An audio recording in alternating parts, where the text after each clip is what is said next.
येत्या 13 तारखेला राष्ट्रीय लोक अदालत आहे. तर आता खूप ठिकाणी तडजोडीने होणाऱ्या वाटपांची हालचाल चालू झालेली असेल, खूप कोर्टांमध्ये दावे देखील दाखल झालेले असतील, खूप घरांमध्ये आता हक्क सोडीचे देखील डिस्कशन्स चालू असतील. खूप सारे भाऊ बहिणींना तू हक्क सोड करून दे, मी तुझी आयुष्यभर चोळी बांगडी करेल असे आश्वासन देखील देत असतील. आणि बहिणींच्या मनातही खूप प्रश्न असतील की काय करावं, द्यावी की नाही सही.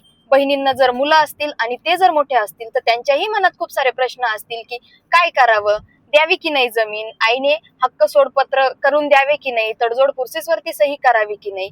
कारण जर हक्क सोडपत्रामध्ये नमूद केल्याप्रमाणे मामाने किंवा भावाने जर नाही आयुष्यभर चोळी बांगडी केली तर काय करायचं. कारण आता सही तर करून झालेली, जमीन तर दिलेली, मग आता पर्याय काय. तर तुम्हाला सांगते की जर तुम्ही हक्क सोडपत्र करून दिले आणि त्यामध्ये जर नमूद असेल की तुमचा भाऊ तुमची आयुष्यभर चोळी बांगडी करणार आहे, परंतु भविष्यात जाऊन जर त्याने हे सगळं नाही केलं तर तुम्ही ते हक्क सोडपत्र कोर्टामध्ये चॅलेंज करू शकता. त्यामुळे मनात कुठलीही शंका न ठेवता तुम्ही हक्क सोडपत्र करून देऊ शकता.